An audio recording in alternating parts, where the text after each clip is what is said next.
Welcome back to another edition of the City That Never Sleeps show. I'm your host, Brandon Pockers, joined as always by my co-host, Ryan Toomey.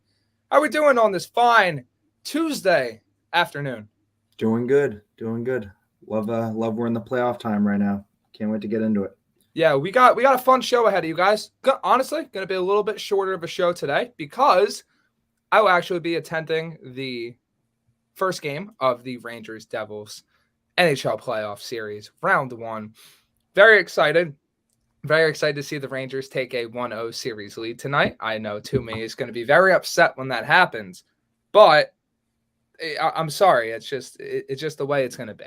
It's just the way it's going to be. On top of that, we got NBA playoffs to talk about. Knicks looking good.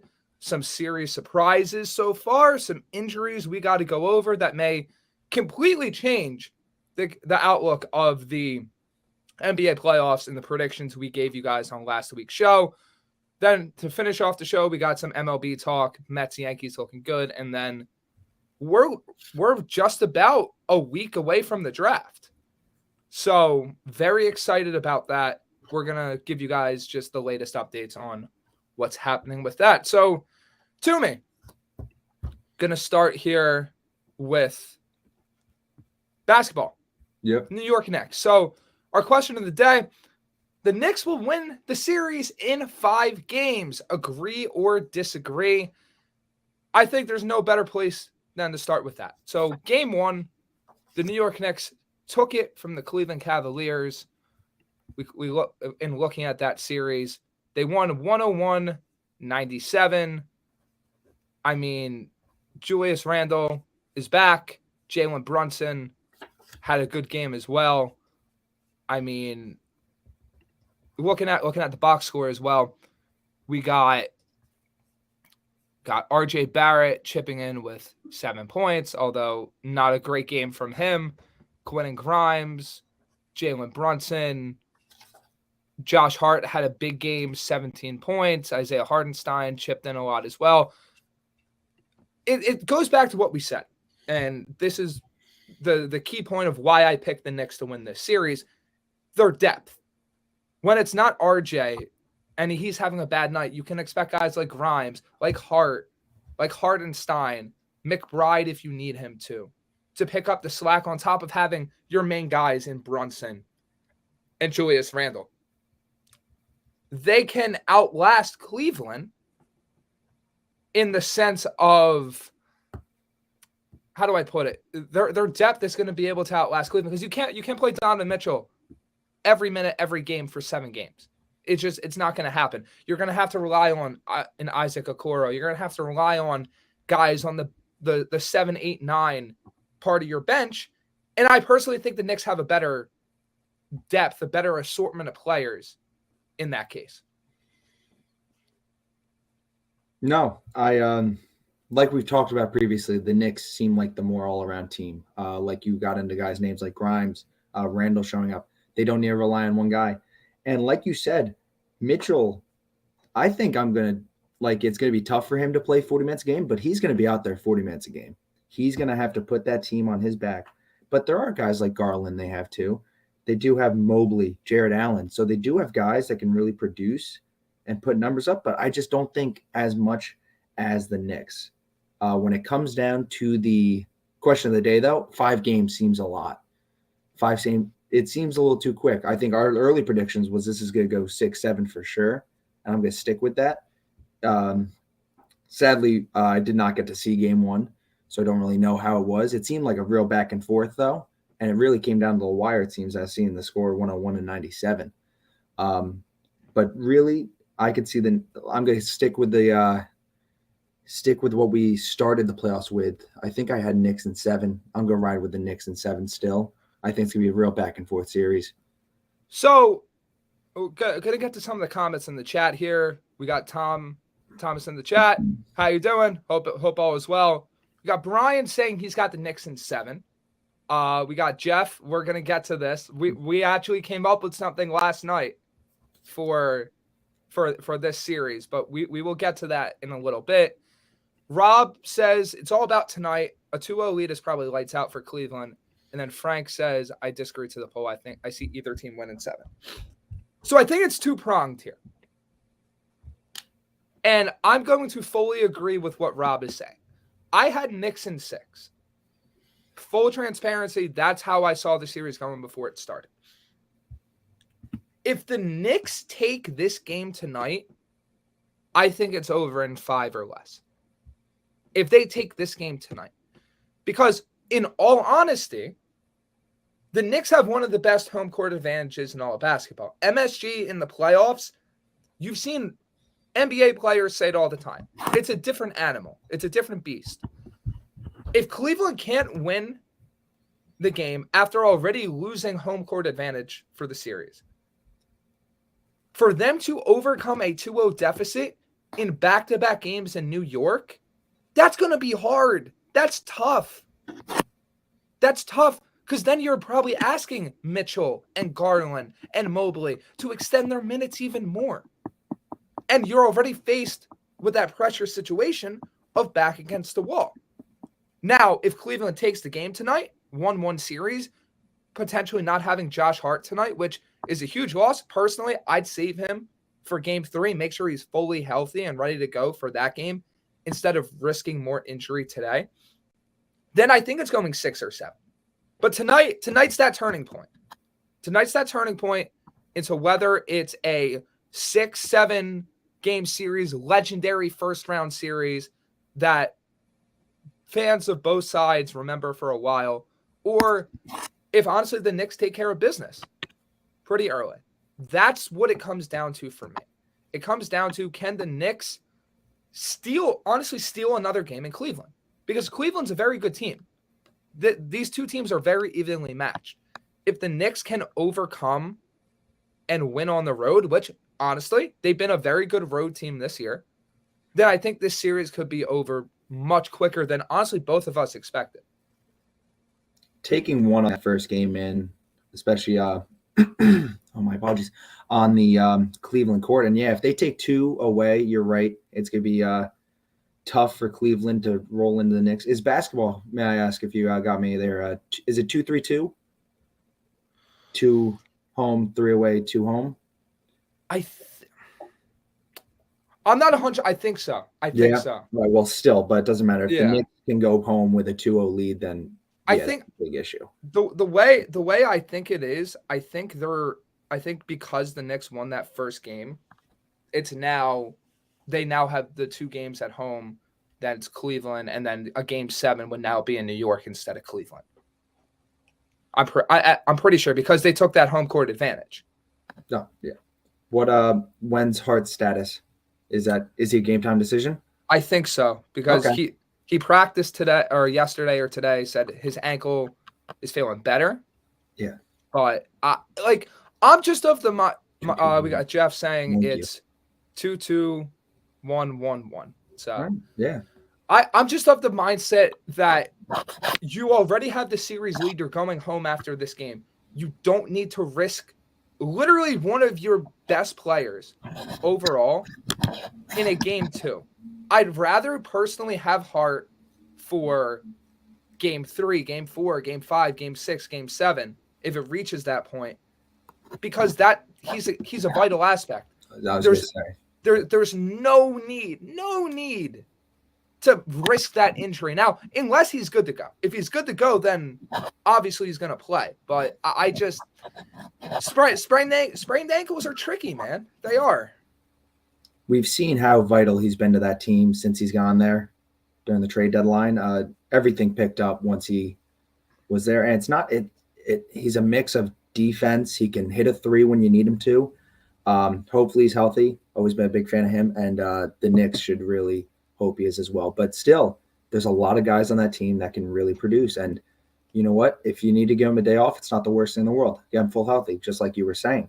It makes a lot of sense.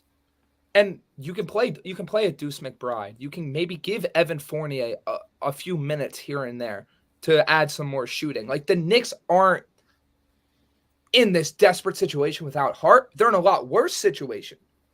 But you're not like, oh my goodness, we can't win a game now. You just need Brunson, Randle. And honestly, the key guy. You need RJ Barrett to stop shooting like 25% from the field, especially if Hart's out tonight. I love him talent-wise. I love RJ Barrett's talent. He can't be taking as many shots as he's taking. Like, we look at game 1, right? 2 of 12. That can't happen in 31 minutes. 31 minutes and 4 seconds to be exact. That simply can't happen in the playoffs. Not from a guy you gave a max to. Just, if you get just decent production out of him, you can fill that void for one, hopefully just one game, but maybe 2 games, and keep pace. That's the key for me tonight. If Hart's out, you need RJ Barrett to step up. Simple as that. Randle is going to do his thing. Brunson's going to do his thing. RJ Barrett needs to do something besides being a hamstring to the Knicks' success. And I'm sorry, that's blunt, but that's the truth. The dude's been shooting terrible from 3, and he's not hitting shots in general. That can't happen from a guy you give that much money to, especially when it's playoff time. No, it completely makes sense. It's a shame too that you're not gonna be able to watch this game again too. I'll be following it. I'll be following it very. You know very, that Prudential Center Wi-Fi. Oh yeah. No, we experienced that recently. Yes, we did. We experienced that recently. So we got our next talk, and I think we have a pretty good sense of where this series is at. Tonight's a huge pivotal game, but funnily enough, if the Knicks can get past the Cavs, with what we're seeing as some other playoff series, the Knicks might have a much clearer path to the East Finals. And I want to jump in to the series that may dictate who they're playing. Oh, man, Miami-Milwaukee could be shaping up to be a very interesting series. So I'll give you the floor with this one, Toomey. The Heat took game 1. Yes. What stood out to you? There's obviously the big, giant red sign of Giannis, and I feel like that's what you're going to touch on. But there's another aspect of this game to me that really stood out, and that could be a hindrance to Milwaukee, regardless of whether Giannis is on the floor or not. Yeah, when it came down to it, the Giannis talk, that's big. For the sake of the Bucks, I think they'll be fine because I think he's good. It might deter him, but we know a hurt Giannis is still better than a lot of the NBA. So he'll be fine, I think. I don't think the Bucks should worry at all. I think the Heat did take control early that game and rode with it. But even with Giannis not on the floor, I think they still looked good. I think the bigger loss of the whole series is Tyler Hero out for the rest of it. As much as Tyler Hero hasn't been as active for the Heat this year as they might have expected, any score in the playoff is important. If we look back to recall to when they made the finals in the bubble year, Tyler Hero was that guy for them. Tyler Hero, I believe it was his rookie season as well. He really took a lot of the weight of the team on his shoulders and helped them win the Eastern Conference. I think that's bigger. No worries for the Bucks at all. I guess the only thing to watch for them is Giannis, the status of Giannis. I think a Giannis-less Bucks can still win the series, even if he is out. I'm not worried for them at all. You might disagree. But yeah, no, I think the Bucks are too well-rounded, too many guys that can really produce. I mean, you got Brook Lopez, who was up for Defensive Player of the Year. He's in his, mid-30s, late 30s? I did not see Brook Lopez still having a role for this team at this age when I saw him a couple years ago, but he really does a job for them, and they're just stacked. Especially Middleton can put the team on his back as well. I really don't think they have an issue with the Heat. It comes down to their shooting. Yeah.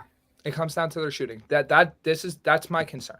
Giannis for me is obviously flashing bright neon sign. If he's not there, I think they're gonna have a big problem. Right. Probably more so than I think you've said, and I disagree with you on that because Giannis is the guy that makes everything happen.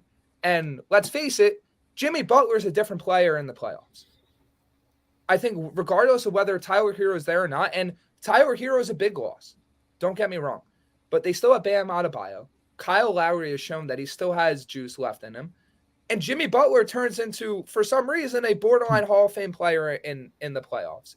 It's that slow burn, and all of a sudden, he just takes off in the playoffs. I mean, looking at his stats from game 1, he had 35 points, 0 of 1 from 3, but he was 15 of 27 from the field. Bam had 22, Gabe Vincent 15, Caleb Martin 15, Kevin Love 18. If they're playing like that, guess what? Milwaukee's going to have to hit shots. You can't have Chris Middleton going 2 of 7 from 3. You can't have Brook Lopez going 0 of 3 from 3. You can't have Drew Holiday going 2 of 9 from 3. You can't have Joe Ingles going 3 of 7 from 3. And you can't have Jay Crowder not hitting a 3 on 4 attempts. That's where it falls for me. If you have Giannis, you can mitigate a lot of that. But if you're missing Giannis for a game, maybe 2 games, Milwaukee needs to hit shots. Because if they don't hit shots, guess what? This series is going to be 2-0 right before they even know it. Backs against the wall and having to overcome that type of deficit. That's where it comes down to. I don't think Giannis is the A1 everything key. He's obviously a big part of it. Oh, yeah, of course. But Giannis can't win a game by himself if the team isn't hitting shots. Giannis is not that type of shooter, and that's okay. He's dominant in every other aspect of the game. But if Miami, who, let's face it, has a lot more shooters on their roster, a lot more guys that have been more consistent, they're going to push Milwaukee in a lot of games. And honestly, we could see an upset. I'm still sticking with my Milwaukee pick, barring a Giannis bad injury, which as of now, I'm expecting him to be back. But I wouldn't be as surprised if Miami, bolstered by Jimmy Butler's play, bolstered by shooting that hasn't been there, but is suddenly improved in the playoffs, if they push this series to 6, or they push the series to 7, and maybe even steal the series.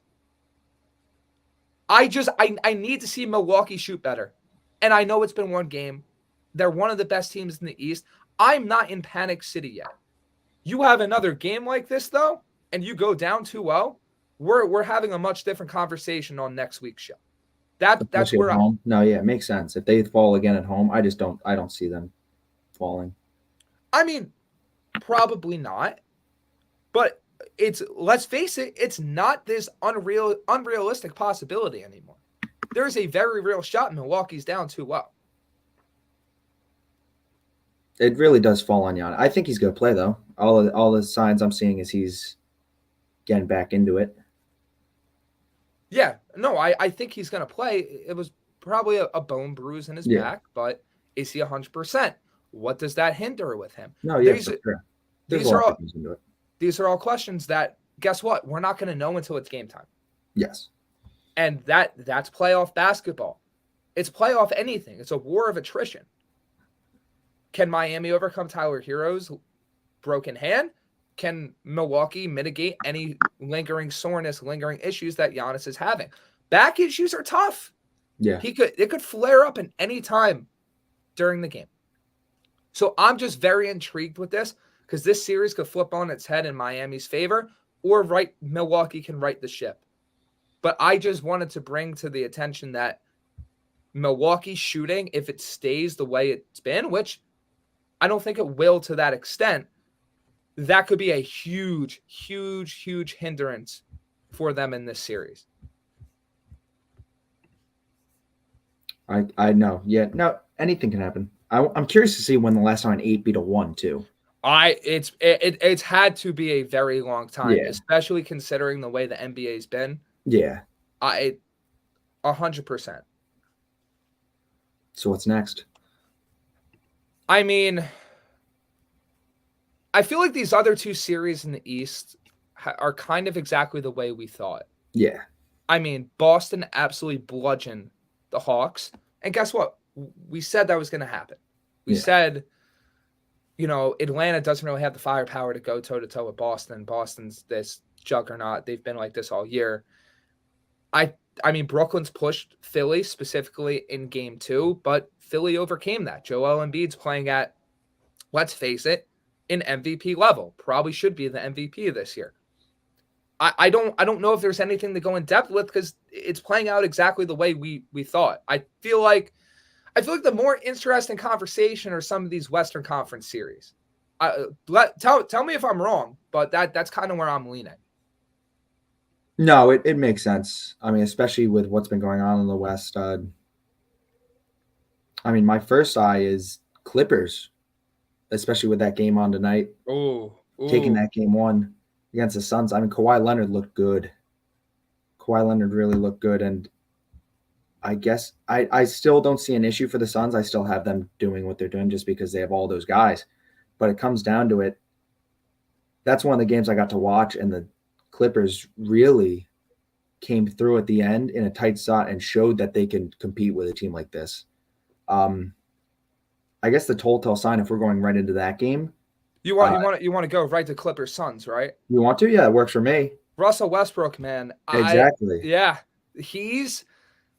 Look, Russ is not the same scorer that he used to be, but the dude held Chris Paul, Devin Booker, and I think Kevin Durant as well. Was that the third guy? Yes, 6 points, right? 6 points total, all 3 of them. If you're getting that type of defense out of Westbrook off the bench, that's a huge bolstering to the fact that Kawhi Leonard is back in playoff Kawhi mode, and that is a dangerous proposition for the West. Full transparency, once again, didn't think we'd be seeing that type of level from Kawhi Leonard. But as we've seen with Jimmy Butler too, he's a guy that turns it on in the playoffs. He's a legendary postseason performer. And if you're getting, as I pull up the stats from this game, if you're getting 38 from Kawhi on 54% from the field with 3 threes and 5 assists, 5 rebounds, a steal, a block, he's playing like a top 3 player in the league. You have your guy that can go toe-to-toe with Durant now. So we both said this series could be fun. I'm still leaning Suns, but I think we have our fun Western Conference series right here. I'm curious if you got to see. Did you get to watch the end of that game? I think I was. I saw the Westbrook block. That I was driving. That was the end of it. I was driving home and I caught like the last minute of the game. Insane. It started before then too, so it had to be a 3-point game by this point, or even closer than that. Someone missed a 3. Russell Westbrook, big rebound, gets it up to Kawhi, bang, 3. Next possession, Russell Westbrook does something else, kicks it out to Kawhi again. I think it was another 3. Then Eric Gordon 3. I mean, down the stretch in the final 3 minutes, that team looked locked in, and that's what you need at the end of these games. And if they can keep that going, I mean, you could even see Ballmer, right? The owner, yes. Ballmer was going crazy on the sideline. It was cool to see. And yeah, again, it's these away teams taking these big games on the road, which puts a lot of pressure on these teams. And as of right now, this seems like the series to watch, like you said before, in the West. It's the crazy part of this parity in the NBA. So we got a response in the chat. Greg says the return of Randle is huge for the Knicks. Absolutely. Gives them one of their best players back. It's the parity of the NBA because even a few years ago, you would never see this many close series in the first round. You wouldn't be talking about the 1 seed possibly getting pushed to the brink by the 8 seed. You wouldn't be seeing the Golden State Warriors, which we will get to in a little bit, being down to a team that is young and upcoming. You wouldn't see a play-in team really just all of a sudden pushing a 2 seed to the brink as well. Like, all this stuff is happening. It's because that talent level, as we've spoke about before, is rising. And the gap between not the elite players, but the rest of the guys is closed. It's closed. It's simple as that. I just want to touch on too, for the hate for Westbrook to get all year and to do that. That was pretty cool to see. I mean, he led the game too in offensive rebounds, which you saw mostly at the end of the game. The guy shot 3 of 19 from the field. Don't give it to his shooting. 15%. He had 11 rebounds, 8 assists, 2 steals, 3 blocks. That's one of the craziest stat lines I've seen in a basketball game, let alone a playoff game. It's like Draymond Green numbers. And it's like, you could argue that's one of the better postseason performances we've seen out of a guy. And he didn't score. Yeah. It's crazy how he's potentially reinventing himself. Is in a spot that he can thrive in on the Clippers. Under, like, he doesn't have to be a top tier scorer next to Kawhi Leonard. And if they get Paul George back, look out. So I'm excited for this series, but I am by no means counting out the Phoenix Suns. That's simply not happening. You got game 2 tonight. You got what do you call it? Yeah, you got game 2 in I think it's in Phoenix, right? Yes. Yeah. So I'm very intrigued to see how that goes. We got Don saying the Westbrook trade was a win-win. What would you, as a Lakers fan, Toomey, do you remember the full package for Westbrook? Well, we ended up getting D'Angelo Russell. Okay. The Lakers got Russell. Westbrook went to the Jazz, and then he got bought out. Yeah. Yeah. Okay. I mean, D'Angelo Russell, he's not really a playoff performer, but I think he helped us get to the point we're at now for sure, and hopefully he can turn it up in the playoffs. Well, I think that's a perfect transition point, unless we want to jump to a different series. No, I think that's the next best one for sure. Lakers Grizzlies, man. We spoke about it. Lakers stay healthy. They're going to be dangerous. I mean, the big guy, or the two big guys that we need to talk about, obviously LeBron, AD, but Rui Hachimura and Austin Reeves. Man, we spoke about it. These additions were going to be pivotal for the Lakers because they actually have depth. They don't need LeBron to score 50 points a night now. They don't need AD to literally be and put up all-time center numbers or all-time power forward numbers. You have guys that can step up. Rui's young enough where he can be a pivotal part of this Lakers roster for years. Reeves is up for an extension, but he could be a pivotal part of this Laker roster for years. No, when it came down to it, Reeves is like this. He gave me very Caruso vibes with how well Caruso worked with LeBron. And I was so upset when the Lakers didn't give Caruso the contract he wanted. But Austin Reeves is going to get paid because Austin Reeves scores, unlike Caruso. Reeves can score in ISO, which is so big. And again, I want to touch on Don's comment right there about Jared Vanderbilt. Vanderbilt's bigger than Russell for the team. He brought defense that the team did not have. And he is now their main, besides AD, because AD doesn't move that much. He's our lockdown defender. And he does so much that won't be seen on the stat sheet. But again, the Lakers, LeBron giving Austin Reeves the ball and just letting him work in the fourth quarter is weird to see because we've never seen that with LeBron. I saw a tweet about this, and it gave me a good laugh. I'm pretty sure the tweet said, I forget who it was from. LeBron diverting key moment, like diverting the ball to Austin Reeves in crunch time is the closest we'll ever get to my career in real life. I thought that was a fantastic tweet. No, I'll have to find who tweeted it, but that's the perfect example. Like, imagine saying to someone 5 years ago, LeBron diverted to Austin Reeves in crunch time. The person will probably ask you, who is Austin Reeves? Exactly. But we got Ted saying this is back for the Suns. How was Bridges starting at the 4 for Phoenix? He's 6'6".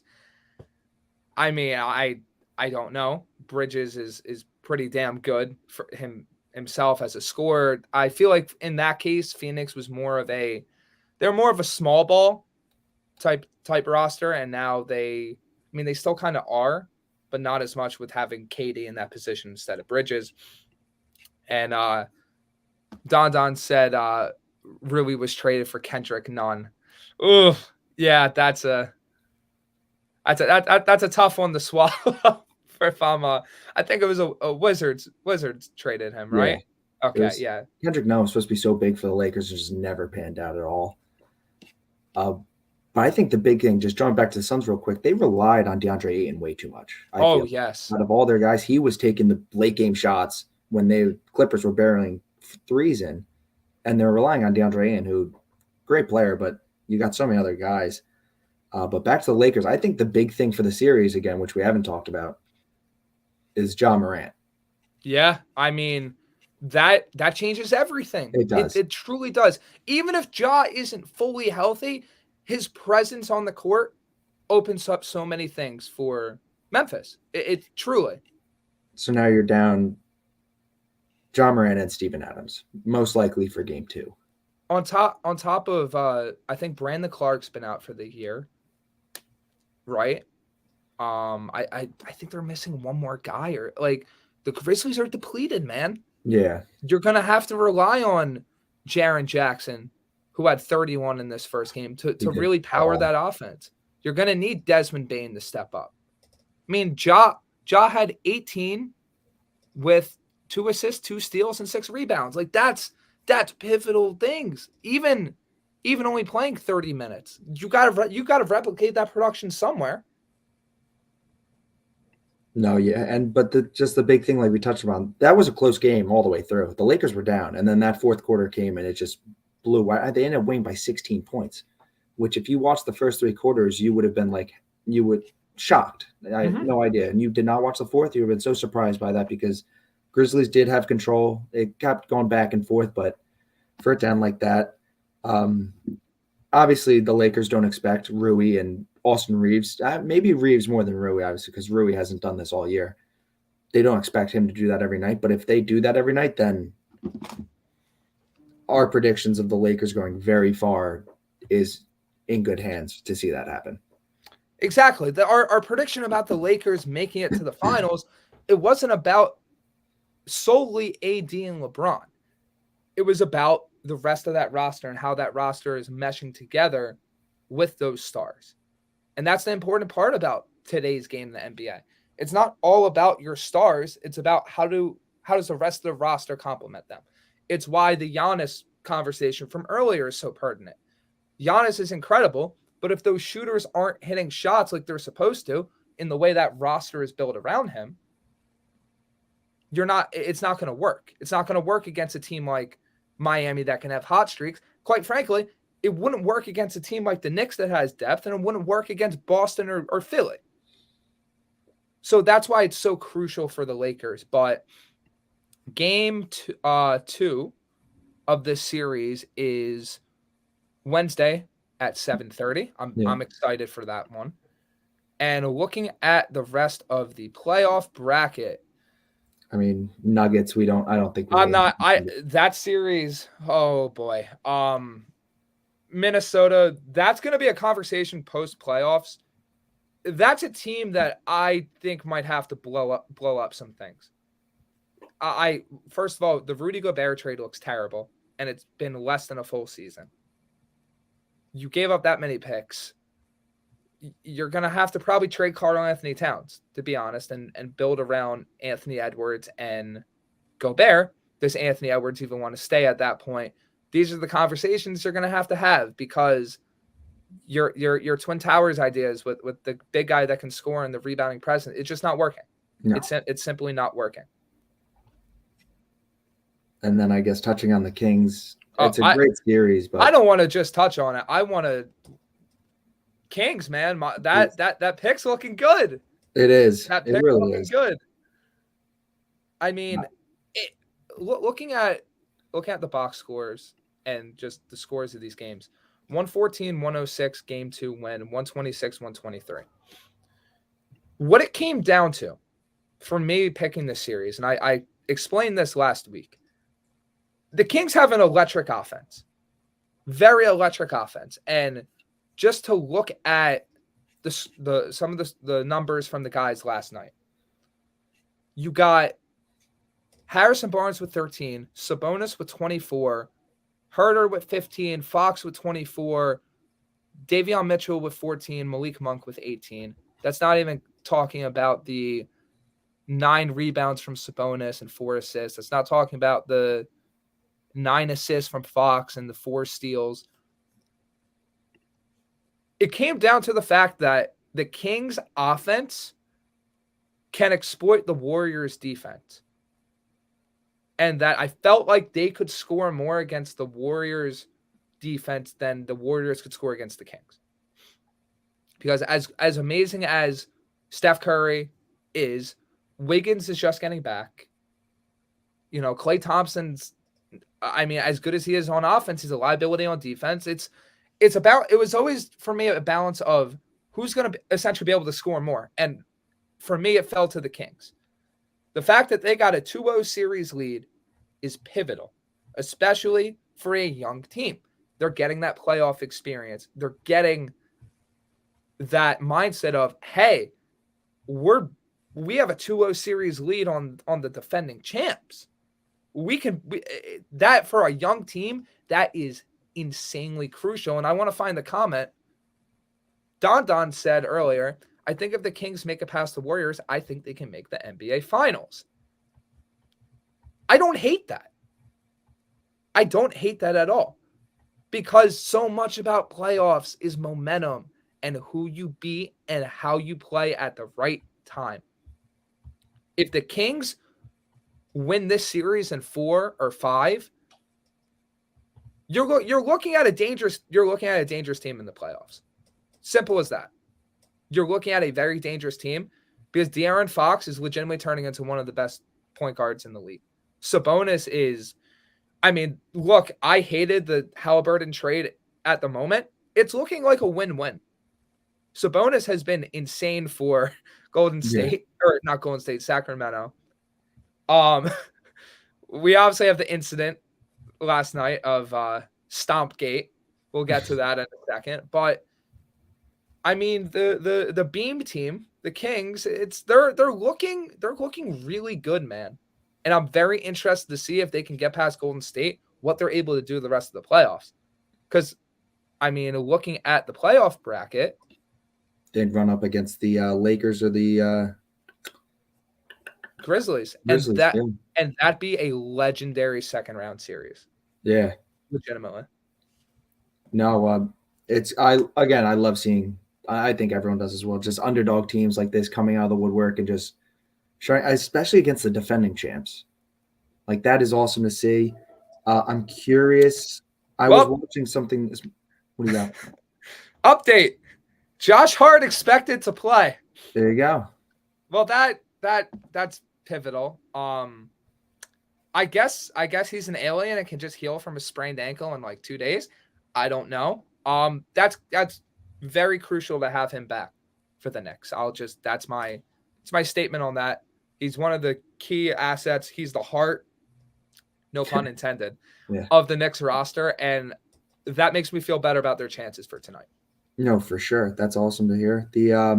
But back to what I was saying, just with the, again, and you said you thought, and I gave you a bad look earlier last episode. It was about, you saw the Kings are going to overpower and outshoot the Warriors, and I thought that was a shock seeing the Warriors being who they are, but they really have done a great job. My big thing for this series is just seeing where Draymond Green falls, because as much as he does all his antics on the court, he is very pivotal to their defense, and that's pretty much all he does. He's a good dishes the ball around, but they need him on defense. I mean, they showed the stats. With him on the floor, they were pretty locked down on defense, and then with him off, it was atrocious. The Kings ran around, especially probably Sabonis in the paint as well. But this series for the Warriors, I think, is won on the backs of Curry, Thompson, Draymond. Obviously, they're big three, and if they can't pull it through, if they don't win the next one, I think it's over right there. Down 3-0 is pretty hard to come back. They're not LeBron James. They can't do that. So, but yeah, no, it makes sense. It's awesome to see. I'm curious Just got to keep watching. Yeah, I mean, I know the Wiseman trade makes sense, but like the Warriors don't really have a paint presence to deal with a guy like Sabonis. On defense, I mean, De'Aaron Fox, I mean, who's been guarding him the majority of the series? Klay Thompson? Like, He's too fast for him. Too fast. I mean, De'Aaron Fox is too fast for most guys. Most of the NBA. Yeah. Don said, Jordan Poole's been trash ever since he got that money, got knocked out by Draymond. I mean, that's the thing. Looking at the rest of that Warriors roster as I go back to the Game 2 recap, where is the box score? Klay Thompson was 50% from 3, 21, but he's a minus 11. You got Wiggins pouring in 22. You got Curry pouring in 28. Jordan Poole was 1 of 7 from the field. That simply just can't happen. That's weird to see. That can't happen. And when a guy that's as pivotal to your team is performing like that, a la a RJ Barrett type when he was solely relied on for the Knicks, that's where you run into your issues. That's where you run into your problems. That's where bad things start to happen. And like I just said, Klay Thompson, amazing scorer, one of the best 3-point shooters of all time. He is a defensive liability right now. He cannot cover. He can't stay in front of people. And this is why I like the Kings in this series. Because Jordan Poole isn't locking anyone down. Klay Thompson isn't locking anyone down. I don't think Draymond is doing a good job of locking down Sabonis, as good as he can be on defense. And Steph Curry, amazing as he is, he's not known for his defense. He's not like a traffic cone out there, but he's not known for his defense.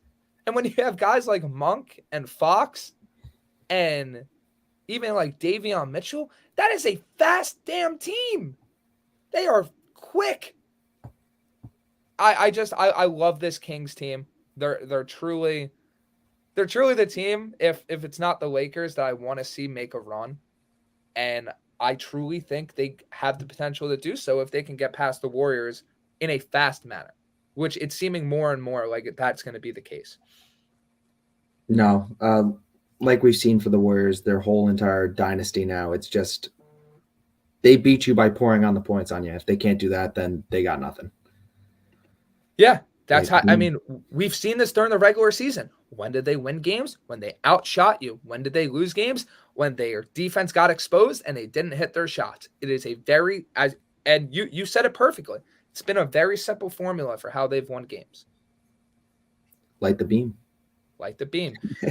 So before we move on to NHL, and trust me, we're going to talk NHL. Looking at the playoffs, what after a game or two games for some of these series, what's the series you're most locked in on, West or East? And essentially a quick blurb of why.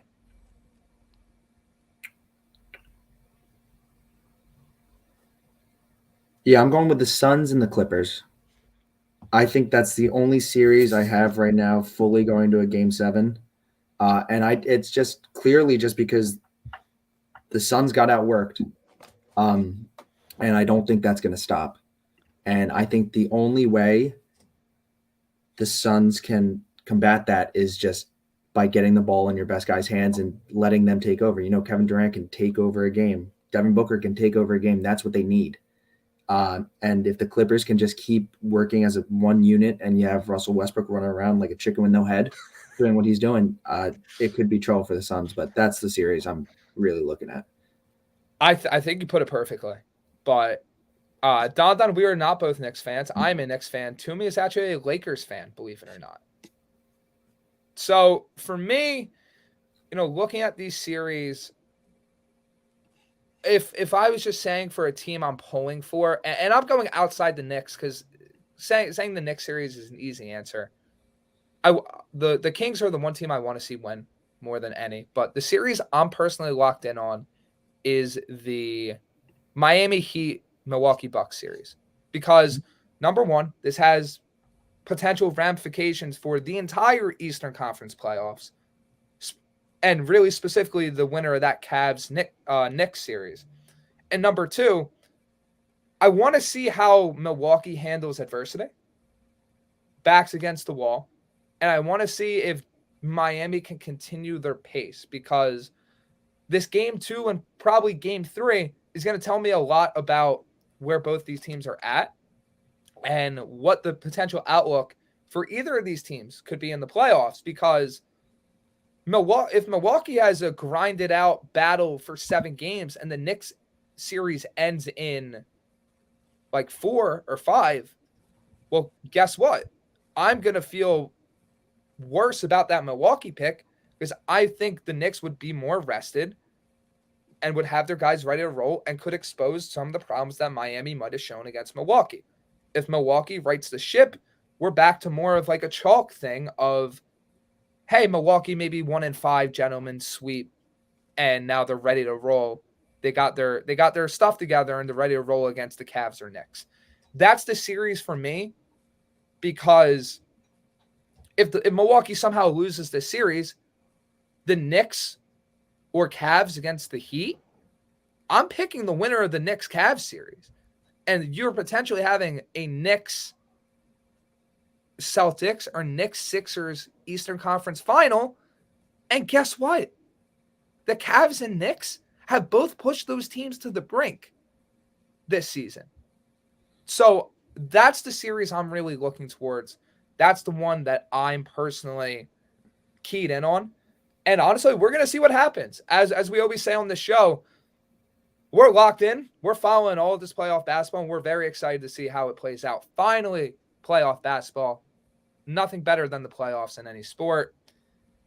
And any sport is the case, because now it's time to talk about playoff hockey. All right, buddy. It's time. And we'll get to some of the other games that happen, but this is the City That Never Sleeps show. We cover New York and occasionally New Jersey teams. Biggest series, my favorite series of the first round of the NHL playoffs starts tonight. And I can truly say that. The Rangers take on the Devils. And it would not be the City That Never Sleeps show, my team versus Toomey's team, if we didn't have a little friendly wager on this series.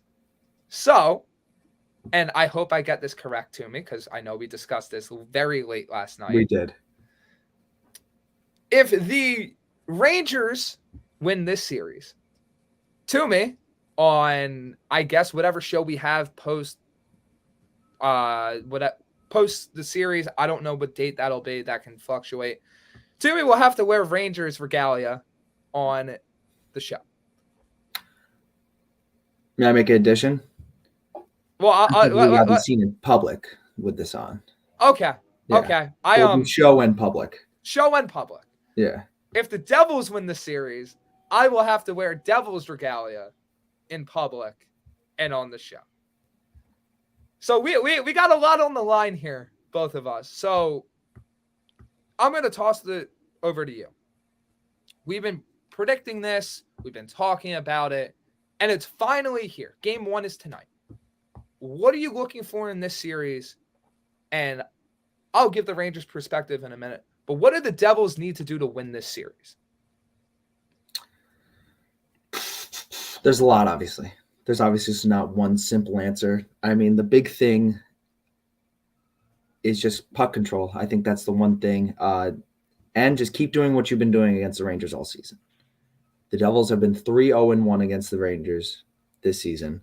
And like the game we were at, we got to see, they had puck control in the first and took control of that. This is not going to be an easy series to score in. I think all their matchups have been pretty low scoring.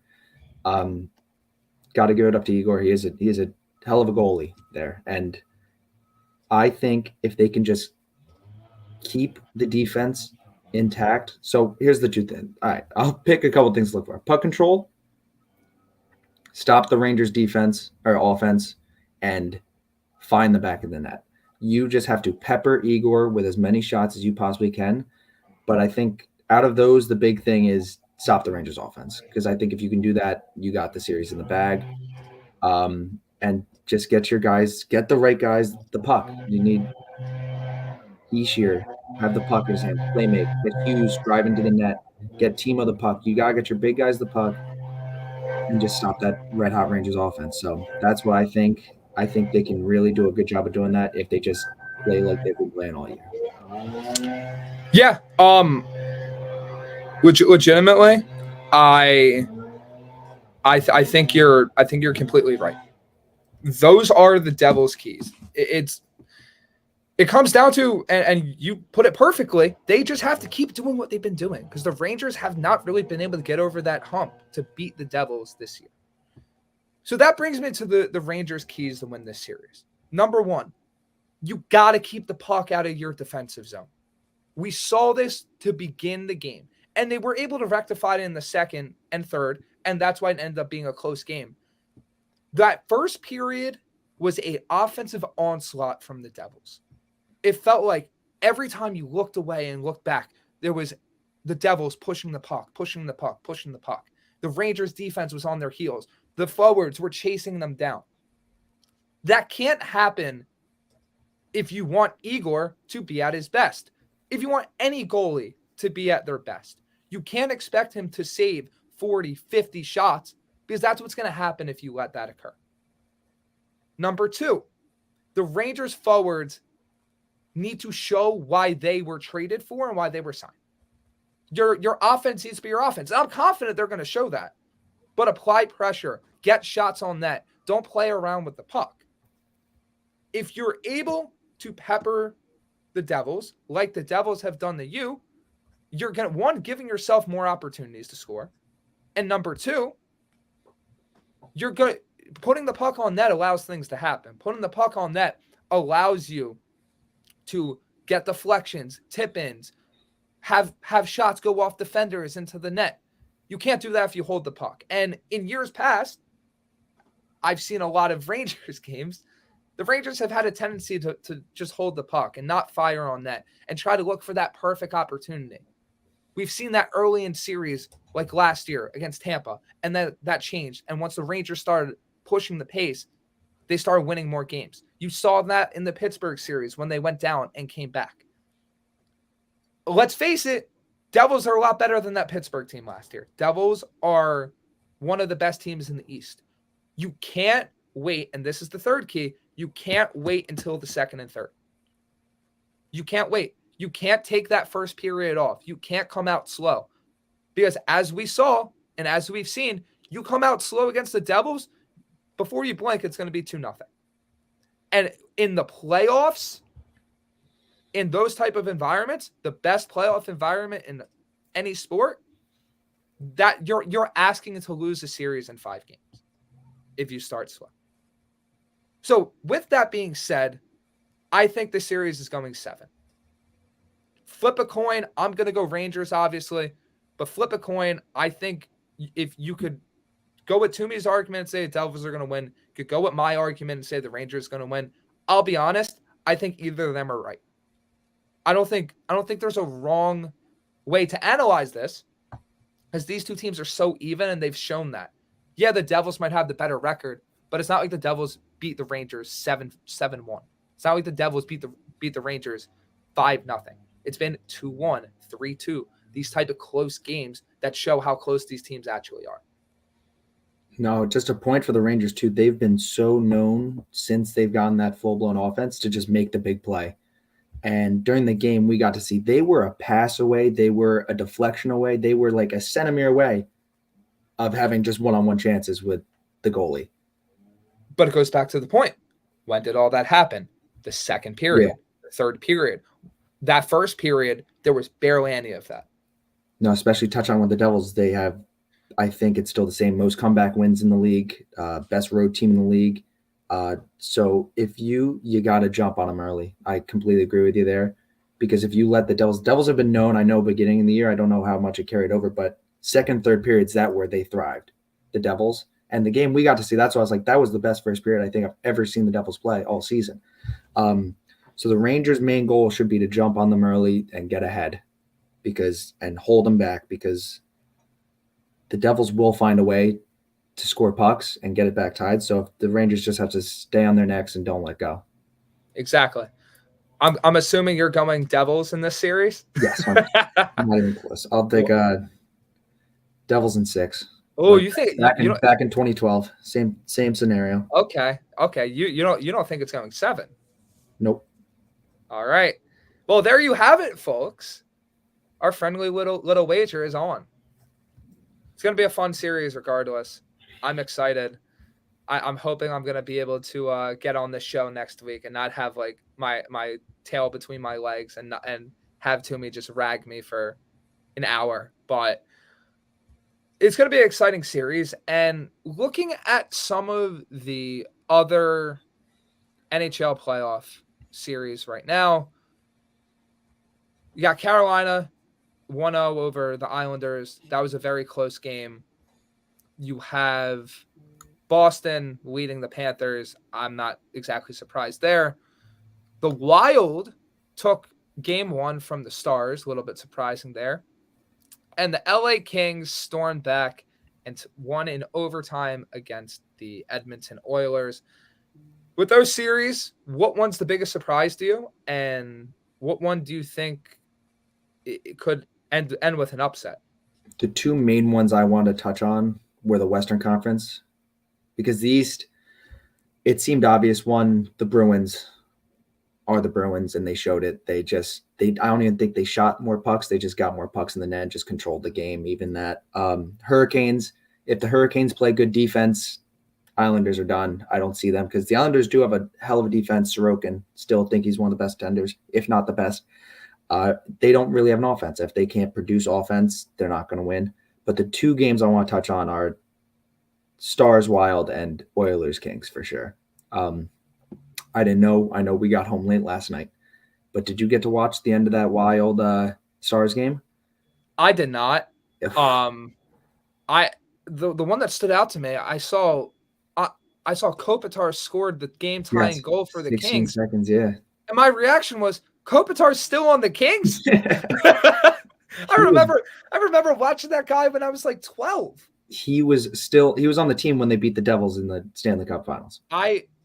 Legitimately, that I made a joke to you yesterday about how Sebastian Aho gives me nightmares. The dude from the Canes, about how he literally just seen the score all the time. Kopitar was Aho before Aho for me. Him and Drew Doughty. Those dudes terrorized me when the Rangers were in the final. I think it was in 2013. Just, oh man, bad memories, man. Bad memories. But I guess if we are going to touch on one game, you asked me a question. You said, which team do you think you see can have an upset? And I think it's both. If I had to pick one, it's the Wild. My prediction, I had the Wild. I don't know if we did on this show, but I've been saying for a while, I can see the Wild making it to the next round, because I got them or the Avalanche making it to the Western Conference Finals. I think the Wild, since the beginning of the year, halfway point of the year, they've been, if not the most dominant team in the West. Defensively, they're so sound. They don't let much happen for the opposing team on offense.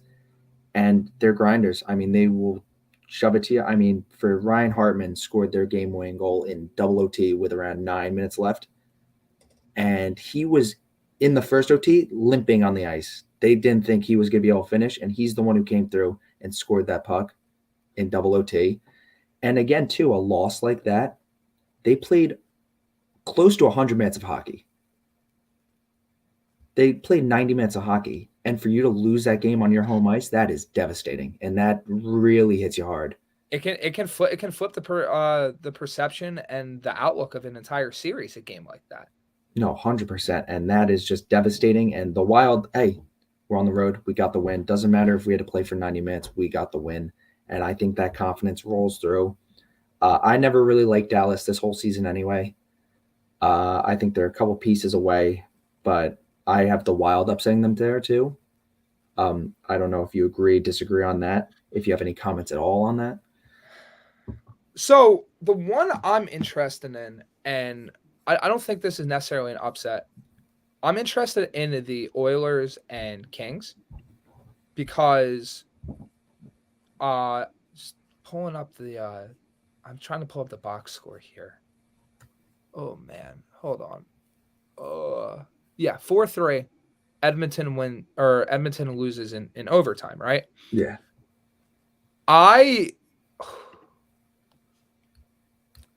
The Oilers scored 2 in the first.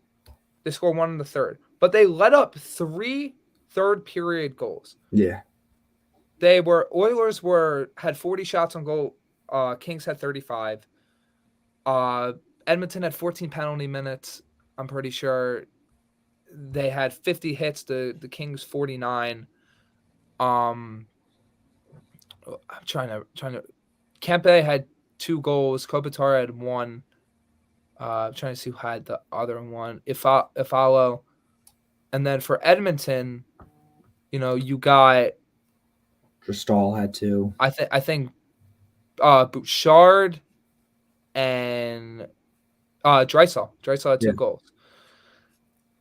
I'm worried about Edmonton in the sense of you can't. I'm sorry. I don't care if it's playoffs. I don't care if it's regular season. You can't let up 3 third period goals. That's a big red warning sign to like, uh-oh. 1, getting upset on your home ice, and 2, having 3 goals allowed, taking a game to overtime, and then losing that game in overtime. We talked about it.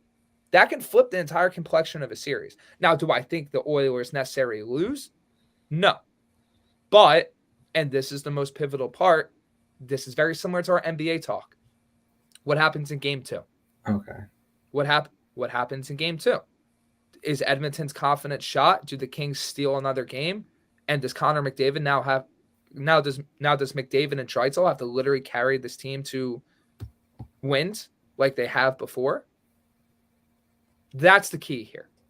Looking at the Stars and Wild, I completely agree with you on that.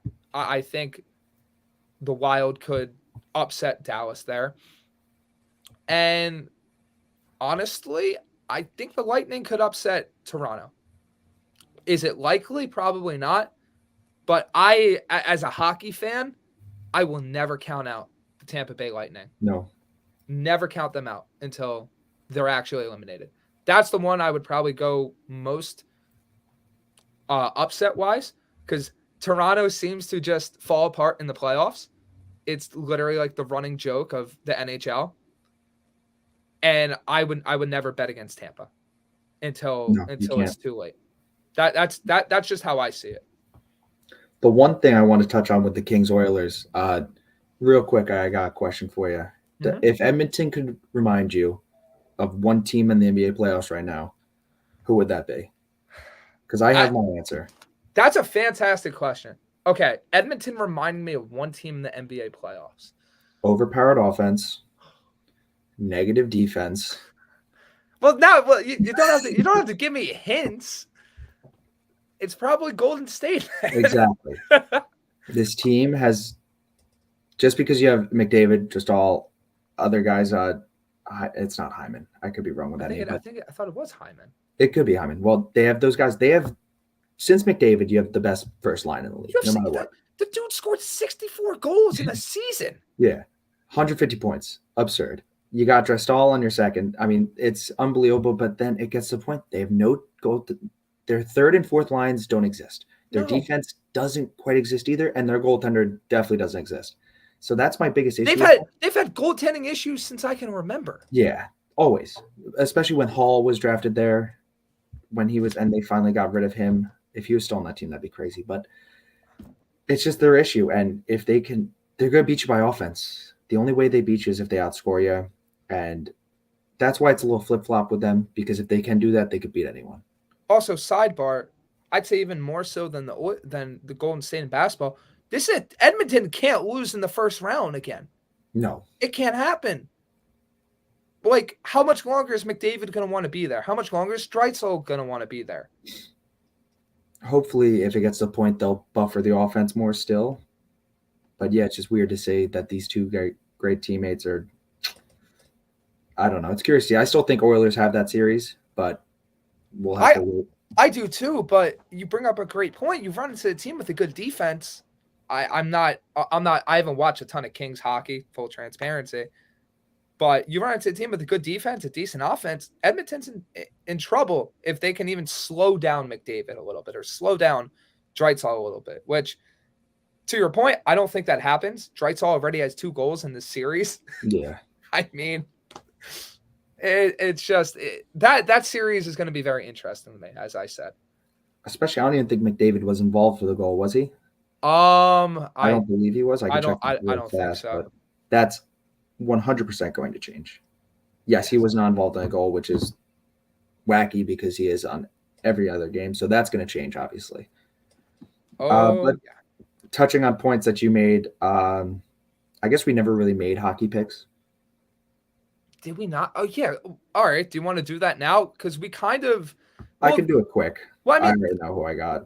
I mean, the whole reason we didn't was because the series weren't set. There was remember last Tuesday when we were doing the show, it kind of got to a point where we're like, yeah, it's probably Devils Rangers, but there's a shot that the Devils jumped to 1 because they were 1 point behind the Canes. No, yeah. So I guess real quick, because I've just been writing it down anyway, I got the Wild, Oilers, Bruins, Hurricanes, Devils, Lightning, Knights, Avalanche. All right, I gotta do these series. So you'll do it quick. I mean, I'll touch on it. The Lightning they're a playoff team. When we've seen it for the past couple of years, they've probably been the most dominant team in the past 5, 6, 7 years in the NHL. I think that's easy. Avalanche, again, they're my top 2 in the West with the Wild, but I think they have to play each other in the next round, so I don't think we can see that. Yes, they would. Yeah, becoming a Stanley Cup or a Western Conference Finals. Oilers, too much firepower. You got McDavid.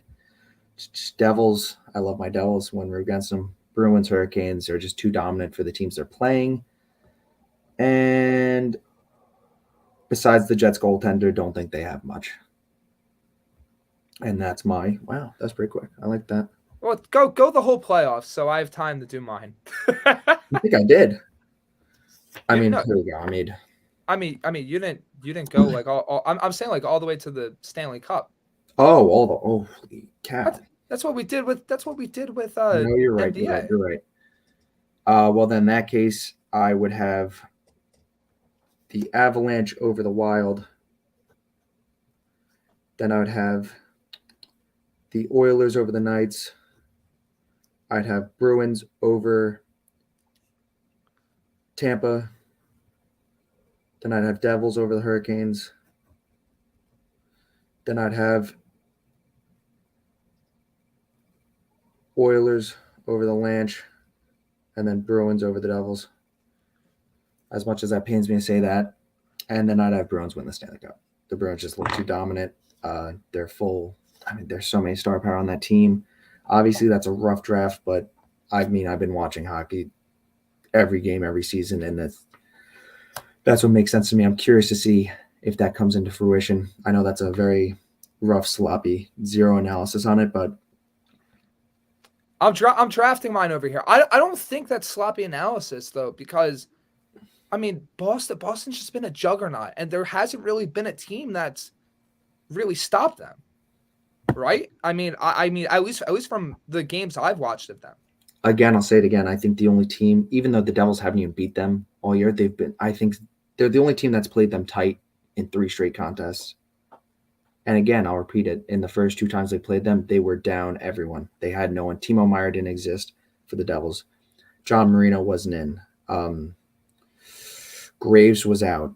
Like, those are 2 of your big defenders. More offensive pieces were gone, so they played them tight for 2 games with those pieces missing. Then the last game, yeah, they got beat up pretty bad, but it was still a 2-1 game. I think the Devils are the only team possible that can beat them in the East. Well, I came up with my picks, and I'm probably going to disagree with you on some things. There we go. Let's hear it. Well, more so in the East. I think we're very set on the West. I have Avalanche over Seattle as well. I agree with you. Colorado is way too good to lose in the first round. Wild over Stars. I think that one could be a little bit iffy, but I think Minnesota is a very good team. I got Golden Knights over the Jets. I didn't even know I knew the Jets were decent. I didn't think they were like a top tier playoff team. The Golden Knights are always good. And then I got Oilers overcoming their struggle in game 1 to defeat the Kings.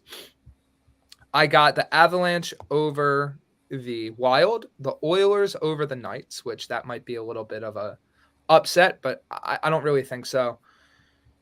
In the East, Boston over Florida. I'm sticking with my upset. Tampa over Toronto. I got the Canes over the Islanders, and I have to stick to my guns here. But I do have a reason. I'm going Rangers over Devils. Round 2, Boston over Tampa, Rangers over Boston. And then Eastern Conference Final, I am taking the Rangers over Boston. And here's why. As good as Boston is, this prediction essentially is going with the idea the Rangers offense is clicking on all cylinders.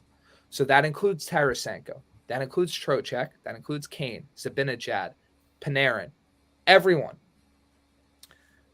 The mindset with this is that the Rangers are going to be able to outscore everybody they play. Now, is that going to come to fruition? We shall see. But I think they have the firepower to match up with anyone. And in a 7-game series, I don't think Boston's faced an offense that can consistently put pressure on them like that. Boston is incredible in their own right. There was a reason they broke the wins record and the points record in the regular season. But I truly think the Rangers can push them to the brink and win the series. And I also have the Rangers beating the Avalanche in the Stanley Cup final. Now, things can obviously go sideways here, right? Rangers offense could stall out and the Devils could win. I agree with to your point. I think whoever wins that Rangers-Devils series is going to have a very good shot to go very far in the playoffs this year. But I just feel that the Rangers offense, with the way it's looked a lot of times down the stretch, they can outscore just about anybody. And I think they're going to be able to take it to another level in the playoffs. They were able to do it last year against teams that they honestly had no business beating. Very true. And they added Patrick Kane, Trocheck, and Tarasenko. I'm gonna be confident in them. I truly am. No, I like your picks. Did you give who you think's gonna win it all? Yeah, Rangers over Avalanche. There you go. That stinks though. That your final list is going to be on the first round, but look. I have my reasons for predicting. If I'm wrong, I'm gonna be wearing Devil stuff on the show. It makes sense. It makes sense. Yeah. And you know it's so hard because they're such good teams. It's hard to disagree. It's hard to make a full firm point about what's going to happen. To be completely honest, right? I could make a point for, in the East at least, Rangers, Boston, Devils, Hurricanes, Lightning, and Leafs. The top 6 teams, I can make a case for all of them for why they should win. And why they can win the Stanley Cup. I can make a case for the Avalanche. I can make a case for the Oilers. There are a lot of good teams, and quite frankly, you pick any of them, I'm not going to be like, oh, like no shot. No, I'm going to be like, all right, yeah, I can see how that happens. No, it really makes sense. It's awesome to see. And can't wait, just like always. So we got a little bit more time left. I want to go over some MLB picks. Please, yeah. And MLB stuff real fast. Number 1, looking at the current MLB standings, New York Yankees are in second, 10-6. But because the Tampa Bay Rays decided to get off to one of the best starts in recent MLB history, they are 3.5 games out of first place. Now, in their upcoming games, they got the Angels in a 3-game set, followed by the Blue Jays, the Twins, and the Rangers. Personally, I think the Yankees are in a fine spot. I think they are in a very good spot. I would like to see a little bit more out of Anthony Volpe. I think he's going to get there, though. I hate the fact that Giancarlo Stanton's injured. Yeah. It seems like this always happens at the same point this year. But I think I think at this point he'll end up making an impact later in the year. But they gotta find that offensive production. This is where we talked about, that potential Jason Dominguez addition if he's ready at some point later in the year, because outfield's always been a need, whether it's because of production or guys getting hurt. To the Mets point, and I'll let you talk about it a little bit after this. The Mets are in second place in the NL East, 11-6. So both New York teams off to a very good start. I mean, the Mets are 8-2 in their last 10. The Braves are 7-3. It's those two teams battling it out. They called up Brett Baty. Guess what Brett Baty does in his first game? Has a key RBI single. Obviously, looking at some of their stats on the year, I clicked the wrong tab, so give me 1 second here.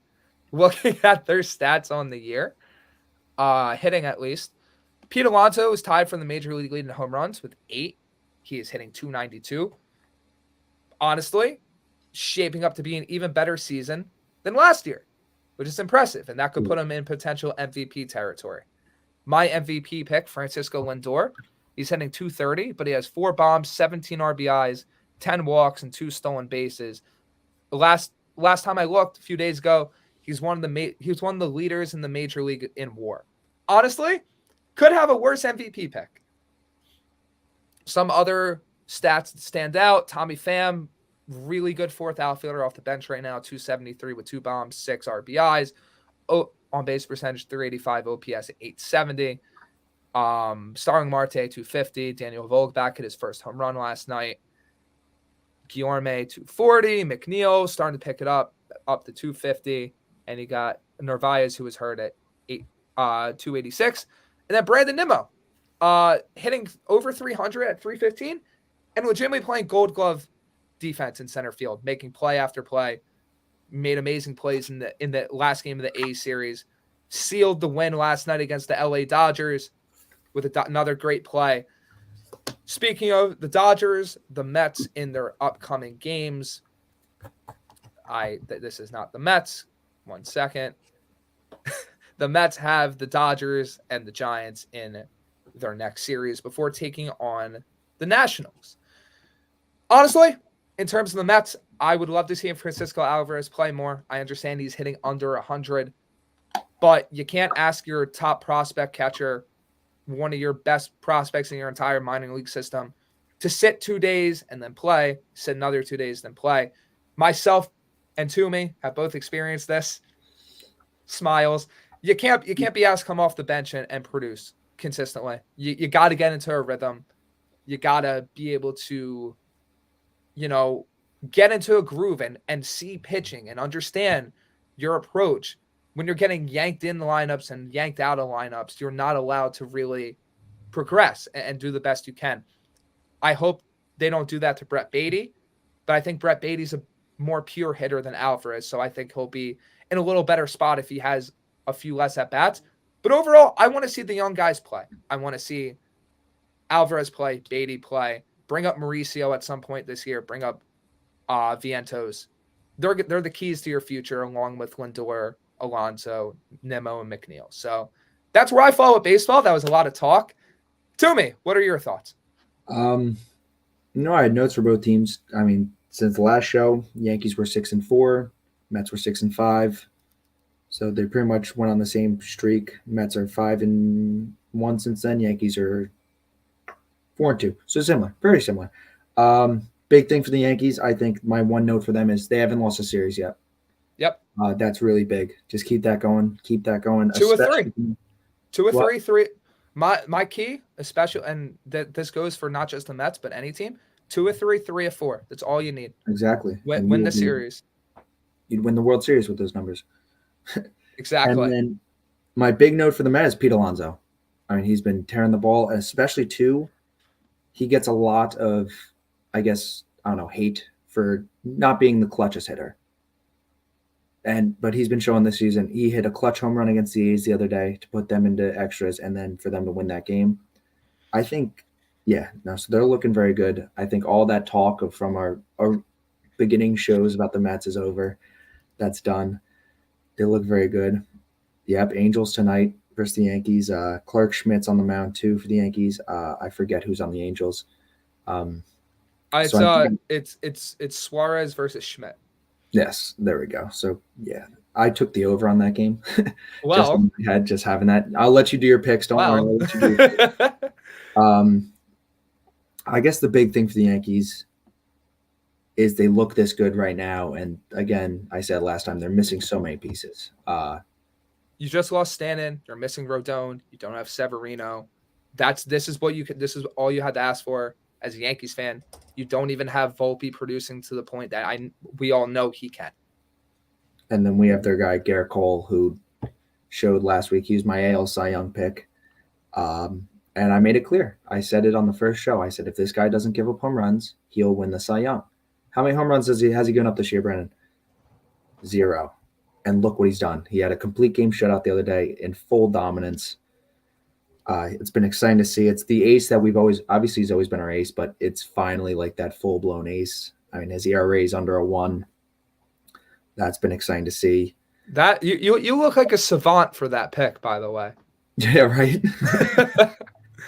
I look. I don't know. I said it last year when he gave up the most home runs of the guys. I said, if this guy, because you can tell it's all his runs were home runs. If he just doesn't give up the long ball, he will be dominant.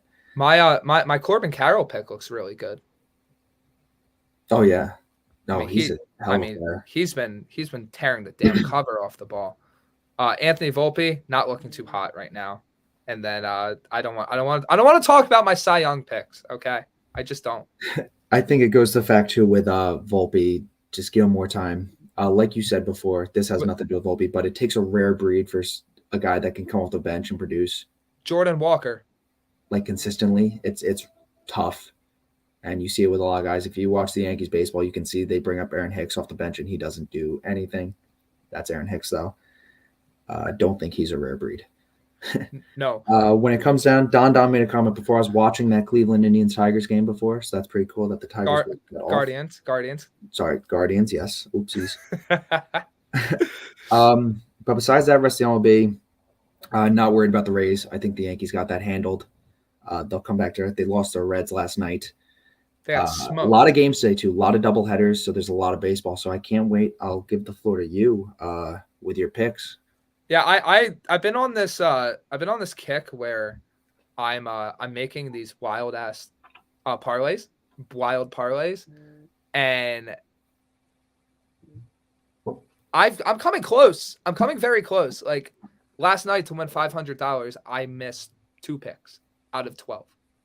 So I'm feeling good, man. I'm feeling very, very good with you're one bet away. Oh, exactly. So I'm going to give you guys a smaller one for today. So I'm very, very confident in what you said. The over in the Yankees game, this burned me last time, but Clark Schmidt, Suarez, I think there's going to be a lot of runs scored in this game. I am taking the Mariners money line. Logan Gilbert, awesome pitcher. Mariners are starting to pick it up. And we'll see if we can do this. In the Twins game, going to go with Jose Miranda to record a hit. In the Tampa Bay Rays game, we got Taj Bradley versus Nick Lodolo. For the pitchers, props, I'm going with Lodolo over 5 strikeouts. He has been an absolute stud on the mound for the Reds this year between him and Hunter Green. 2 very exciting young arms. And finally, in the New York Mets, Los Angeles Dodgers game, I'm going with who's on the mound? Kershaw. I'm going with Starling Marte to record 2 hits. So, $1 wins you $19. With that, plus 1,973 odds. Let's have a day, guys. Let's have a day. Love baseball. It's been a fun season already. Lots of exciting teams. And next week, because we don't exactly have too much time today, we're going to go over what stood out to us so far and what hasn't. And looking at the standings, there's some very interesting developments happening, especially with some teams that are near the bottom of their divisions. I feel that you would tend to agree with that, Toomey. I would, especially in the NL. NL more so than the Yes, AL. way more so. The AL has kind of shaped up exactly the way you thought, but to kind of give you a preview with the little time we have left, the Philadelphia Phillies are already 6 games out of first. Already.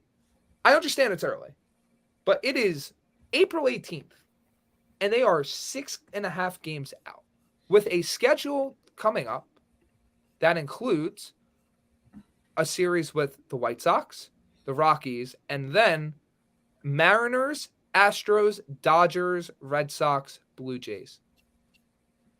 Let's face it, man. Their season could be done by mid-May.